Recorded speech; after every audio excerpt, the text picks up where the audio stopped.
Hello, this is Eric de Carbonnel from MarketSkeptics.com. This video is about something I've been afraid to blog about, the Treasury Department's Exchange Stabilization Fund and its history.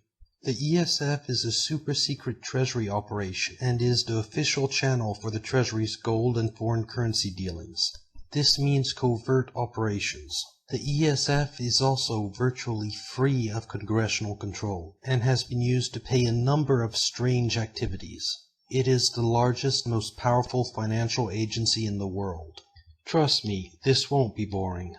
Let's begin by reviewing the basics. First, the Exchange Stabilization Fund has been around a long while. It was created by the Gold Reserve Act of 1934 to protect the value of the dollar, and it does this by buying and selling foreign currency. For example, when the US buys $1 billion in March intervention, it is the work of the Treasury's ESF. So the outcome of the inflation versus deflation debate that's been raging over the last few years really depends on this agency that most people have never even heard of. Number 2. ESF operations are conducted through the New York Fed. This means that the New York Fed executes the actual trading, handles the back office documentation, etc. on the ESF's behalf. Basically, the ESF operates from within and controls the New York Fed. Let me give you an example to illustrate this important point. Here's a Wall Street Journal article from 1962. It shows how the New York Fed has been striving to stabilize the dollar as agent for the Exchange Stabilization Fund. In other words, a large part of the New York Fed staff work for the ESF defending the dollar. The New York Fed essentially is the ESF. So when the New York Fed lends $85 billion to AIG, and when New York Fed staff lament the inability to keep Congress in the dark about the details of that bailout, that is the ESF at work. Number 3. The Treasury's ESF controls international finance. What most people don't realize is that the Secretary of the Treasury is the Chief International Monetary Policy Official of the United States, and the ESF helps carry out these responsibilities. What this means is the Fed takes directions from the Treasury Department on international monetary affairs. So in the international arena, the Fed's independence is limited. The Treasury controls international finance, and the Fed does what it's told to do. Chairman Martin, the Fed's longest-serving chairman, confirms that anything done by the Federal Reserve must be coordinated with the Treasury through the Stabilization Fund.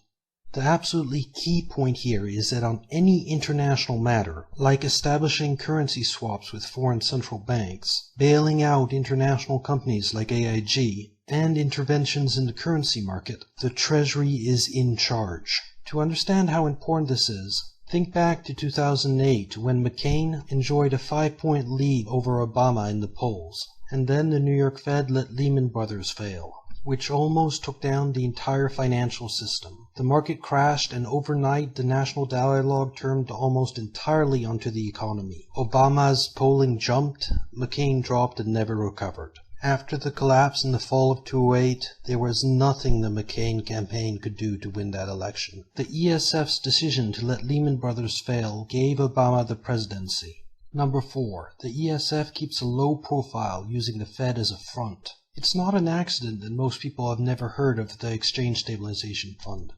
The ESF is a slush fund that likes to operate in extreme secrecy. The ESF keeps a low profile by letting the Fed speak on its behalf and using the New York Fed to act on its behalf. The ESF also uses the phrase U.S. monetary authorities to keep its name out of the news. Of course, U.S. monetary authorities means the Federal Reserve and the ESF. So what happens is the Federal Reserve ends up with all the credit and the blame, and the ESF continues operating without anyone knowing it exists.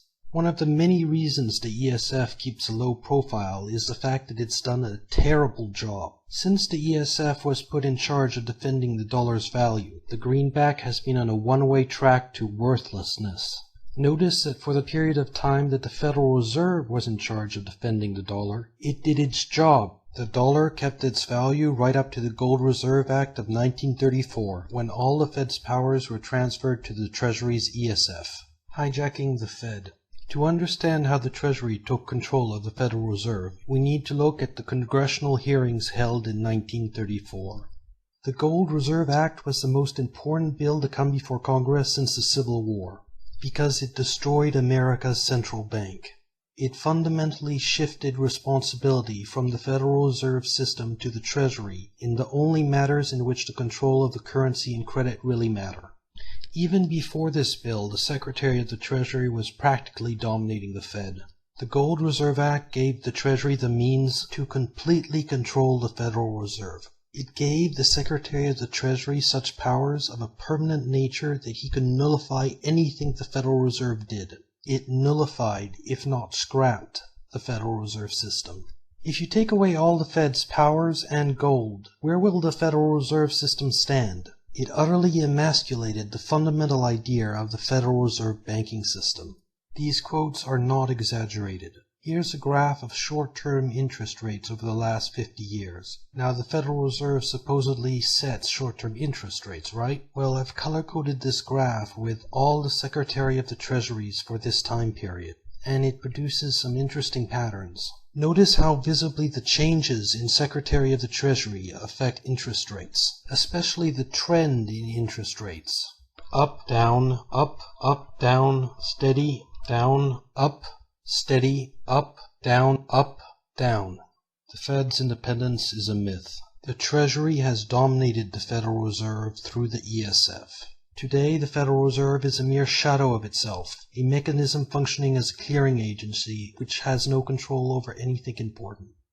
Taking control of America's gold. Even the question of where the ESF got all its money is embarrassing. After confiscating all the gold in America, the Treasury devalued the dollar, creating a huge capital gain. This profit became the war chest of the Treasury, the Exchange Stabilization Fund.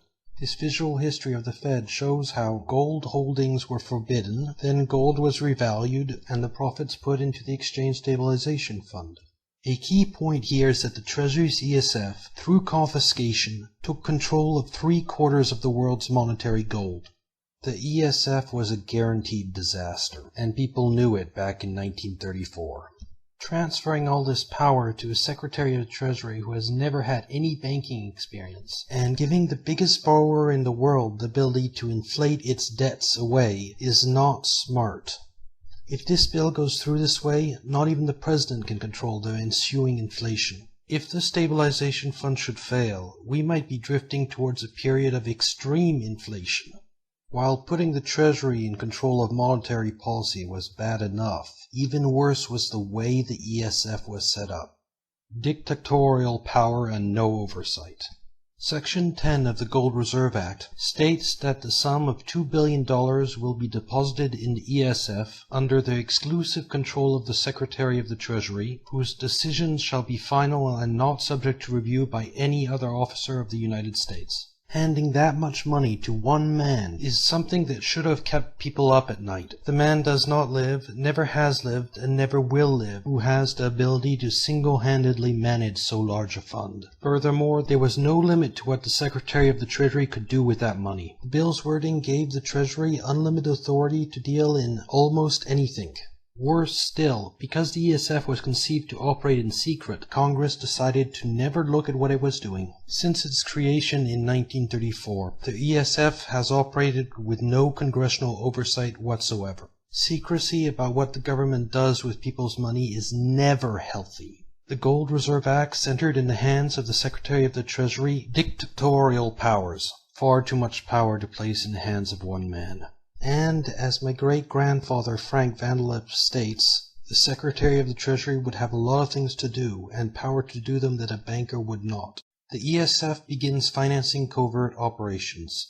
It didn't take long for the Treasury to abuse the ESF. In 1940, the Treasury started calling the Stabilization Fund its secret weapon, and the ESF began advancing large sums of money to China, Argentina, and other countries. These loans had nothing to do with stabilization. China needed help holding Japan back, and the handiest place to get the money was the Stabilization Fund. The ESF became America's secret weapon against the Axis during World War II.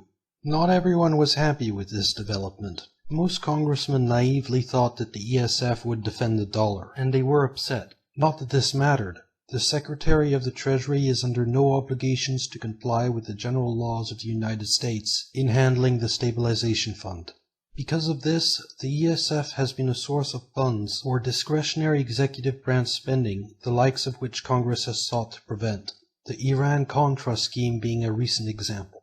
The ESF has a long history of credit operations, and the tables accessible on the Treasury's website give a history of ESF credit arrangements. As you can see, the ESF has been funding covert operations around the world for nearly 80 years. Notice that the 1941 loan to China is not used. In fact, nearly all the ESF's credit arrangements are not used. That's because the $50 million loan to China was closed in the complicated terms of international finance, and the United States lent nothing as far as the Stabilization Fund is concerned. And the $50 million loan to Argentina isn't even in the list. So what type of covert operations was the stabilization financing? Well, the man managing the operations of the ESF during World War II was Harry Dexter White. White wasn't a normal Treasury employee. He was given large authority in vast and sensitive government areas. White was the official Treasury representative on all kinds of committees. This list shows White's widespread governmental activities outside of the Treasury while he was managing the ESF. Of special note is the OSS Advisory Committee. The famous Office of Strategic Services was the counter-espionage and counter-propaganda agency of the government. It was America's first intelligence agency, a vast and chaotic organization of more than 12,000 people. The OSS carried out espionage and put out black propaganda. Now, black propaganda is nasty stuff, and the OSS concocted some of the blackest propaganda you ever heard, all financed by the Treasury's Stabilization Fund. The ESF designs the world's monetary system. Virtually no one is aware that the IMF, the World Bank, and the World Monetary System are ESF creations. Beginning in 1942, the Treasury began playing around with the idea of setting up an International Monetary Stabilization Fund, and by 1943 it had devised a World Currency Stabilization Program. The Treasury's post-war money plan had two parts. The first part was a $10 billion United Nations Bank for Reconstruction and Development, in other words, the World Bank. The second part was an $8 billion International Stabilization Fund, which people now know as the IMF. The author of both proposals was Harry White, whose plan for the post-war international monetary system was endorsed by the 42 countries attending the 1944 Bretton Woods Conference. And with the Bretton Woods Agreement signed, the World Bank and the International Monetary Fund were created. Now, the Harry White who designed the final version of the IMF and World Bank was the same Harry White that was on the OSS Advisory Committee and managed the operations of the ESF. The point here is that White wasn't a banker, an economist, or a monetary expert. He was an ESF spook. His area of expertise was slush funds and financing covert operations. This was not the person you wanted to design the international monetary system. The Bretton Woods system, which made the dollar into the world's reserve currency, was shaped by the Exchange Stabilization Fund. You see, during World War II, White worked on plans for an inter-American bank, the aim of which was to frustrate Nazi penetration of Latin America. In other words, a slush fund, like the ESF, to finance covert operations. The plans for an inter-American bank did not materialize. However, they inspired the creation of the IMF and World Bank. White designed the IMF to operate along ESF lines. The ESF's own money was then transferred to the IMF, to which other countries made their own contributions. Finally, White took control of this giant pile of money by becoming the first head of the IMF. The ESF, through White, created a giant stabilization fund in its own image. The Bretton Woods IMF and World Bank were a camouflage method of lending billions of American dollars abroad. It was called foreign aid, although in some cases the countries involved didn't even know they were receiving any aid.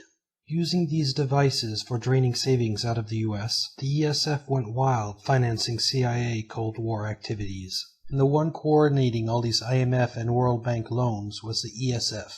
The ESF finances covert operations and then gets repaid from the IMF or the World Bank.